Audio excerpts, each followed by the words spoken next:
আসসালামু আলাইকুম ওরহমতুল্লাহি ওবারাকাতুহ। এম কেশ ইসলামিক চ্যানেলে স্বাগতম।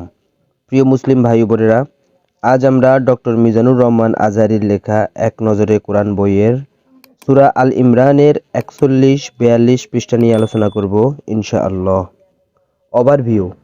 আয়াত 1 থেকে 18 নম্বর আয়াতে কোরআন মানব জাতির জন্য হেদায়েত ও পরীক্ষা, আর এই পরীক্ষায় ব্যর্থদের জন্য আছে ভয়ঙ্কর শাস্তি।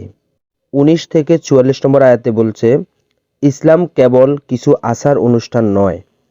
কে নবী হওয়ার যোগ্য তা আল্লাহই ভালো জানেন, তাই রাসূলকে হিংসা করা অনুচিত।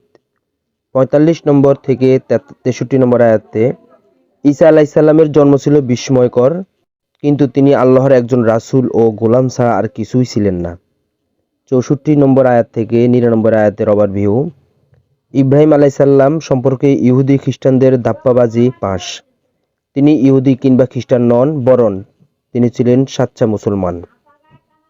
100 থেকে 120 আয়াতের ওভারভিউ। অতীত জাতিগুলোর মতো অবাধ্য হলে পেতে হবে ভয়ানক শাস্তি। 3টি গুণের কারণে মুসলিম উম্মাহ পেয়েছে শ্রেষ্ঠত্ব। 121 থেকে 138 নম্বর আয়াতের ওভারভিউ। উহুদ যুদ্ধের প্রস্তুতি ও মুনাফিকদের বিশৃঙ্খলা। 139 আয়াত থেকে 158 নম্বর আয়াতের ওভারভিউ। যুদ্ধে পরাজয় এলে হতাশা নয়, বরং শিক্ষা গ্রহণ করা প্রয়োজন। এছাড়াও কাফিরদের কথায় পাত্তা না দেওয়া। 159 নম্বর আয়াত থেকে 166 নম্বর আয়াতের ওভারভিউ। সামষ্টিক কাজের আগে পরামর্শ করে নিতে হবে, আর ভরসা করতে হবে আল্লাহর উপর। 165 নম্বর আয়াত থেকে 186 নম্বর আয়াতের ওভারভিউ। উহুদের মাধ্যমে আল্লাহ মুনাফিকদের মুখোশ খুলেছেন। দানের ক্ষেত্রে কৃপণতা করা যাবে না, জানমালের পরীক্ষা দিতে হবে। 187 নম্বর আয়াত থেকে 200 নম্বর আয়াত পর্যন্ত ওভারভিউ। বুদ্ধিমানেরা আল্লাহর একত্ববাদ নিয়ে কোনো সন্দেহ ভোগে না, তাদের জন্য আছে জান্নাত, আর কাফিরদের জন্য আগুন। রিফ্লেকশনস বা তাদাব্বুর। এই সূরায় অনেকগুলো আয়াত মারিয়াম আলাইহিসসালামের আলোচনা জায়গা পেয়েছে। মারিয়াম আলাইহিসসালাম যখন মায়ের পেটে, তখন তার মা দোয়া করেছিলেন, রব, আমার পেটে যে সন্তান আছে তাকে তোমার জন্য পুরোপুরি উৎসর্গ করার সিদ্ধান্ত নিয়েছি। আমার পক্ষ থেকে তাকে কবুল করো, তুমি তো সব শোনো, জানো। এরপর মারিয়াম আলাইহিসসালাম যখন জন্ম নিলেন, মায়ের দোয়ার পরিপ্রেক্ষিতে আল্লাহ তাকে কবুল করলেন, আর তার দেখভালের দায়িত্ব দিলেন জাকারিয়া আলাইহিসসালামকে। পরবর্তী সময়ে মারিয়ামের গর্ভেই জন্ম নেন নবী ঈসা আলাইহিসসালাম। এভাবে মারিয়াম হয়ে গেলেন একজন সম্মানিত নবীর মা। পুরো ঘটনার শুরুতে যেটা নজর পড়ে তা হলো খাঁটি নিয়ত। সুবহানাল্লাহ। দুনিয়ায় কজন মা মারিয়াম আলাইহিসসালামের মায়ের মতন চিন্তা করতে পারেন? আর এর বিনিময়টা দেখুন, শুধু একটি নিয়তের বিনিময়ে আল্লাহ তার মেয়েকে এভাবে কবুল করলেন, যে নবীর মা বানিয়ে দিলেন। কাজেই সন্তান জন্ম নেবার আগে নিয়তটাকে বিশুদ্ধ করুন। সন্তানকে দিয়ে প্রচুর দুনিয়াবি কামাই অর্জন করাবেন, এমন স্বপ্ন দেখবেন না। আরেকটি বিষয় দেখুন, মারিয়াম আলাইহিসসালামকে খুব ছোট বয়সে একজন নবীর তত্ত্বাবধানে দিয়ে দেওয়া হয়েছে। এতে একদিকে মারিয়াম আলাইহিসসালাম যেমন প্রজ্ঞা ও বিচক্ষণতার শিক্ষা পেয়েছেন, অন্যদিকে চারিত্রিকভাবেও একজন পবিত্র নারী হিসেবে বেড়ে উঠেছেন।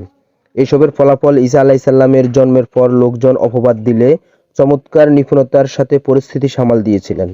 কোরআনের বহু জায়গায় তাকে মুসলিম নারীদের জন্য অনুসরণীয় উদাহরণ হিসেবে তুলে ধরা হয়েছে।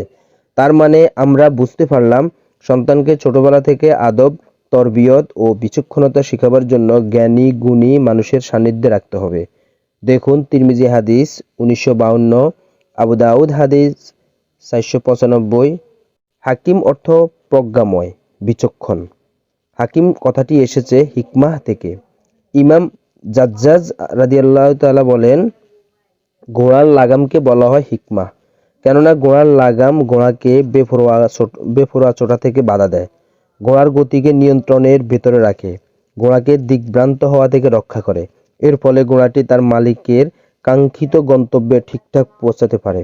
সেখান থেকে হাকিম শব্দের অর্থ যিনি হিকমাহ ও প্রজ্ঞার সাথে বিশ্ব পরিচালনা করেন। তার মানে আমরা বুঝতে পারলাম, আল্লাহ যখন আমাদেরকে কোনো কাজ করতে নিষেধ করেন, তখন এর পিছনে অবশ্যই কোনো না কোনো মহৎ উদ্দেশ্য থাকে। আমাদের যখন কোনো ক্ষতি হয় বা স্বজন হারায় তখন আমরা কষ্ট পেলেও এর পিছনে কোনো একটা রহস্য থাকে। কেননা পথের শেষটা আমরা দেখতে পাই না, চূড়ান্ত গন্তব্য জানি না। ঘোড়ার মালিক যেমন পথের শেষটা জানেন বলেই লাগাম টেনে রাখেন, ঘোড়াকে এদিক ওদিক ছুটতে দেন না। আল্লাহ তাআলাও তার হিকমাহ ও কৌশল দিয়ে দুনিয়াবী কর্মকাণ্ডের উপর পুরোপুরি নিয়ন্ত্রণ রাখেন।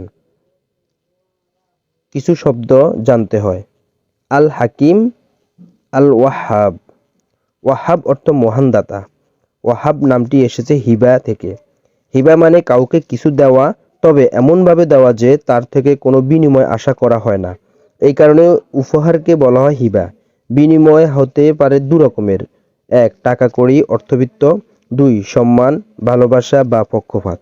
তো আল্লাহ তাআলা যখন বান্দাকে তার অগণিত নিয়ামত দেন তখন তিনি বান্দার কাছে কোনো বিনিময় চান না, শর্তহীনভাবেই দেন। এমনকি লোকটি যদি আল্লাহর বিরোধিতাও করে, তার হুকুম অমান্যও করে, তবু তিনি দেওয়া থামিয়ে দেন না।